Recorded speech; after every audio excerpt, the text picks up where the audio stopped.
Très bon début de journée. Il est 8h. 7h, 9h, votre matinale info avec Nikos Aliagas. David Doucan aux commandes pour le journal de 8h. Bonjour David. Bonjour Nikos, bonjour à tous. À la une de l'actualité. Saviez-vous que 54 Français touchent des pensions versées par Berlin, des indemnités controversées liées à la période où la France était occupée par le régime nazi. Le feu s'est calmé en Corse, mais les pompiers sont sur le pied de guerre. Il faut maîtriser les derniers foyers pour empêcher qu'apparaissent de nouveaux incendies incontrôlables. Et puis, nous rêverons à la fin de ce journal. Un concours est organisé pour pourvoir 300 emplois, des jobs de rêve sur des îles paradisiaques en Méditerranée. Et ne manquez pas, à 8h12, Vincent Hervouet, Kim Jong-un est arrivé au Vietnam, sommet demain et après-demain avec Donald Trump. 8h15, l'interview politique avec vous, David Doucan, cette semaine. Vous recevez qui ? Le ministre de la Ville et du Logement, Julien Denormandie. On verra ce qu'il pense de la déclaration ce matin de Valérie Pécresse. La présidente de la région Île-de-France parle d'une situation explosive dans les banlieues. Europe 1.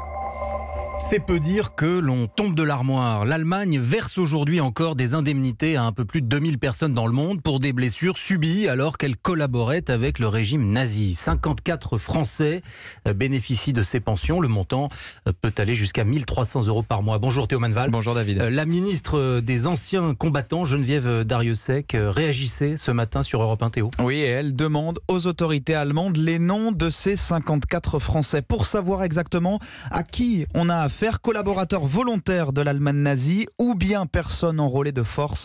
Geneviève Darrieussecq a officiellement fait la demande à l'ambassade d'Allemagne à Paris. Je préférerais effectivement que nous puissions avoir l'identité de ces personnes afin de ne pas lancer de polémiques inutiles ou au contraire de dire notre désaccord s'il y avait lieu de le dire. J'ai lu cette loi hier. Elle ne s'adresse pas qu'aux soldats, elle s'adresse également aux victimes civiles pour des blessures. C'est très complexe.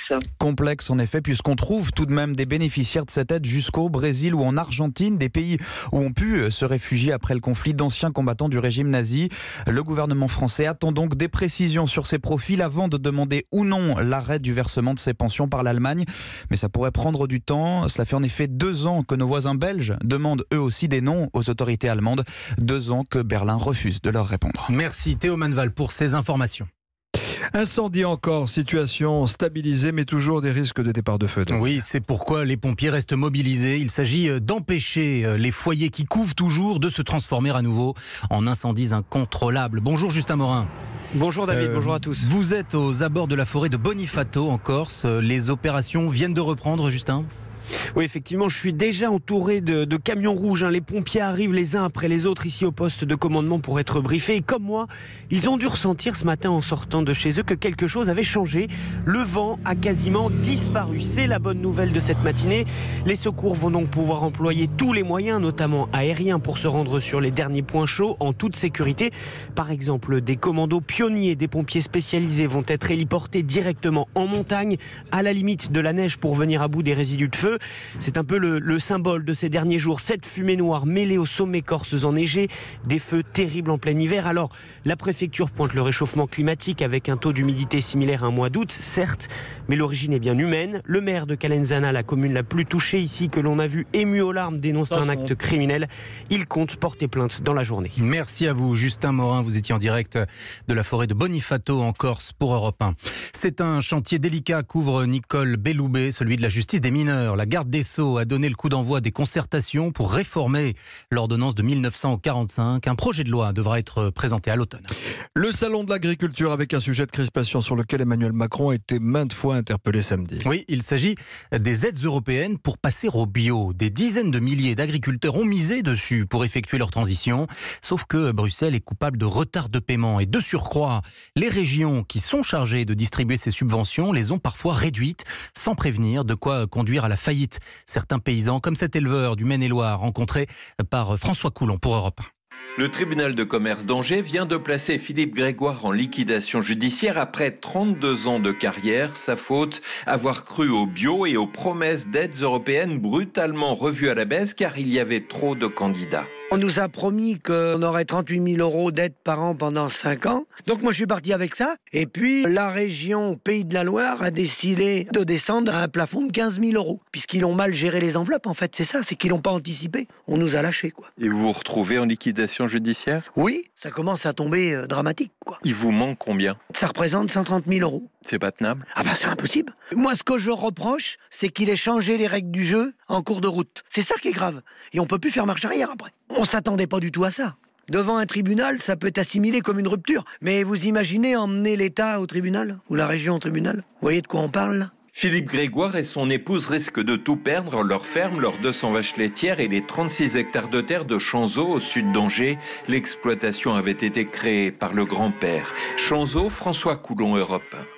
C'est un problème qui dure depuis des années. David Doucan, les pensions alimentaires impayées. Oui, selon les chiffres de l'administration, 40% de ces pensions ne sont pas versées ou bien seulement partiellement.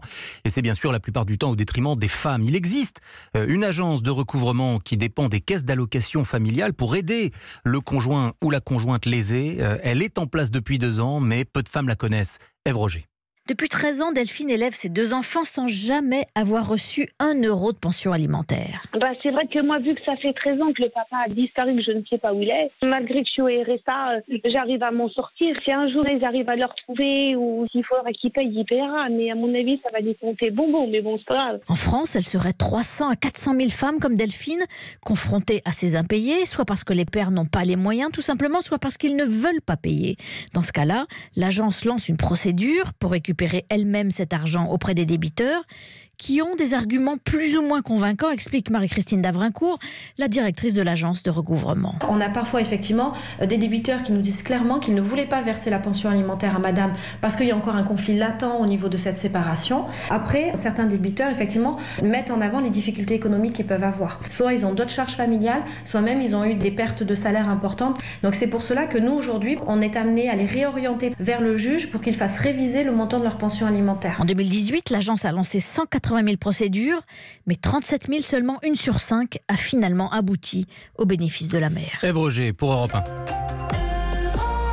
La suite du journal de 8h avec David Doucan et les États-Unis qui mettent la pression sur Nicolas Maduro au Venezuela. Absolument, un sommet se tenait hier à Bogota en Colombie en présence de Juan Guaido. Le vice-président américain Mike Pence n'a pas exclu de recourir à la force, mais les pays de la région y sont hostiles. Le compte-rendu de notre envoyé spécial Sébastien Krebs. En espagnol, Mike Pence joue les sauveurs. Nous sommes avec vous, dit-il à Juan Guaido, opportunément assis juste à côté de lui. Nicolas Maduro est un usurpateur illégitime, il doit partir. Nous allons accentuer nos efforts malgré la brutalité de Maduro. Maintenir la pression, le combat pour la liberté a commencé. L'Amérique montre ses muscles, sauf que la guerre, les autres n'en veulent pas. Les pays d'Amérique latine exigent d'écarter le recours à la force et obtiennent de l'écrire noir sur blanc dans la déclaration commune, qui au final ne liste plus que de grandes intentions, saisir la Cour pénale internationale ou encore appeler les forces armées à déserter. Les Américains, de leur côté, ont pris de nouvelles sanctions visant 4 gouverneurs vénézuéliens et demandent aux pays voisins de ne plus commercer avec la compagnie pétrolière d'État, frappée au portefeuille, asphyxier le pays. Pas sûr que cela suffise aux partisans de Juan Guaido qui, en rentrant au pays, risquent bien d'être confrontés à beaucoup de frustration dans ses rangs après avoir tant promis. Bogota, Sébastien Krebs, Europe 1. Allez, vous aviez promis de nous faire rêver en cette fin de journal, mon cher David. Allez-y, c'est le moment. Parce que j'ai un job de rêve à vous proposer. 300 emplois, principalement dans le domaine de l'hôtellerie et de la restauration, sont à pourvoir sur des îles paradisiaques en Méditerranée. Un concours est organisé pour sélectionner les heureux élus. Reportage Nathalie Chevance. 10 minutes de traversée pour atteindre l'île des Ambiers. À bord, Angelo, 28 ans, s'apprête à postuler comme maître d'hôtel. Ce Parisien très motivé en prend déjà plein les yeux. J'ai vu un dauphin, effectivement, qui a suivi le bateau pendant 5-6 minutes. C'est pas tous les jours qu'on voit ça, surtout pour travailler. C'est un cadre quand même idyllique. L'idée de prendre un bateau et pas prendre sa voiture, moi je trouve ça formidable. Pour moi, ce sera un job de rêve parce que j'ai toujours voulu travailler au bord de mer. Je croise les doigts. 400 candidats venus de toute la France tentent leur chance. 10 minutes pour convaincre, pour décrocher décrocher un contrat de quelques mois. Serveur, femme de chambre, mais aussi marin, agent d'accueil. Gilles Lévis, directeur des exploitations. Une très bonne candidature, c'est surtout encore une fois une personne qui a ce savoir-être, ce savoir accueillir, ce savoir faire plaisir. C'est l'amabilité, c'est le sourire, c'est le fait de parler plusieurs langues, de pouvoir accueillir une clientèle internationale. Travailler dans un environnement préservé, on entend les mouettes qui sont juste à côté de nous, une vraie opportunité pour chacun. Un travail saisonnier intensif et les plus chanceux pourront même être logés sur l'île. Lydia, 46 ans, a déjà vécu l'expérience. Idyllique. Qu'est-ce qui m'empêche d'aller piquer une petite tête dans l'eau, de faire un peu de paddle dès que j'ai terminé le travail? C'est possible, c'est le rêve quoi. Et plus de 200 000 touristes passeront par les îles cet été. Les Ambiers, Nathalie Chevance, Europe 1.